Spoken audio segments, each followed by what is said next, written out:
अब म सम्माननीय राष्ट्रपतिज्यू समक्ष प्रधानमन्त्री पदको पद तथा गोपनीयताको शपथ लिन नवनियुक्त सम्माननीय प्रधानमन्त्री श्री बालेन्द्र शाहज्यूलाई सादर अनुरोध गर्दछु।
म बालेन्द्र शाह नेपालको सार्वभौम सत्ता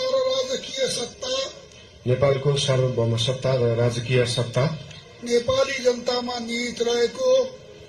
जनतामा निहित रहेको नेपालको संविधान प्रति पूर्ण वफादार रही सत्यनिष्ठापूर्वक प्रतिज्ञा गर्दै ईश्वर देश र जनताको नाममा शपथ लिन्छु कि प्रधानमन्त्री पदको जिम्मेवारी प्रचलित कानूनको पालना गरी मुलुक र जनताको भलो चिताई कसैको डर नमानी पक्षपात नगरी पूर्वाग्रह वा खराब भावना नलिई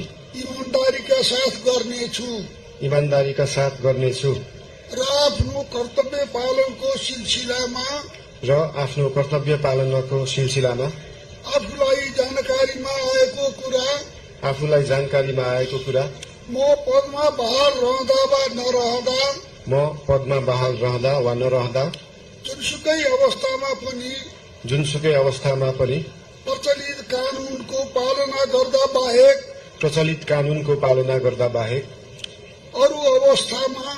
अरू अवस्थामा कुनै किसिमबाट पनि प्रकट वा संकेत गर्ने छैन। धन्यवाद। यसपछि नवनियुक्त सम्माननीय प्रधानमन्त्रीज्यूलाई आफ्नो आसनमा रही शपथ पत्रमा हस्ताक्षर गरिदिनु हुन अनुरोध गर्दछु।